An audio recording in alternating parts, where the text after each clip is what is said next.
میں آج یہ جو شہباز شریف نے کشمیر کی سرزمین کشمیر کے اوپر اس نے کھڑے ہو کے ہماری انسلٹ کی ہے اور ہمارے ساتھ جس اتک آمیز رویے کا اس نے اظہار کیا، میں یہ سمجھتا ہوں کہ یہ ناقابل برداشت ہے۔ اس کو کشمیریوں سے معافی مانگنی چاہیے، ریاست کے رہنے والوں سے بھی، اور اللہ کے اس پار اور اس پار اس کو معافی مانگنی چاہیے کہ اس نے جو کیا۔ اس کے کوئی اپنا مسئلے ہوں گے، اس کو کوئی اپنا سیاسی پریشر ہوگا، لیکن وہ ہم پہ نہیں نکال سکتا۔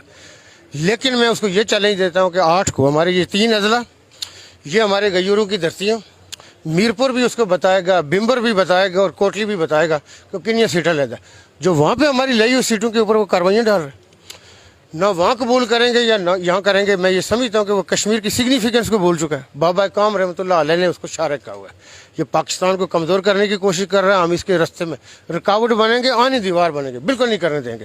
کشمیر کی غیرت کے اوپر جو آپ نے سٹینڈ لیا ہے، پوری قوم اس کو سلام پیش کرتی ہے، جموں کشمیر کے لوگ، یہ سٹینڈ آپ کا برقرار رہے گا یا خدا نخواستہ آپ پہ کہیں سے دباؤ آیا تو آپ بھی دب جائیں گے؟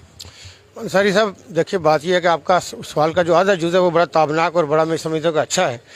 غیرت اور عزت کمپرومائز کرنے کے لیے نہیں ہوتی، یہ کچھ ٹائم کے لیے نہیں ہوتی۔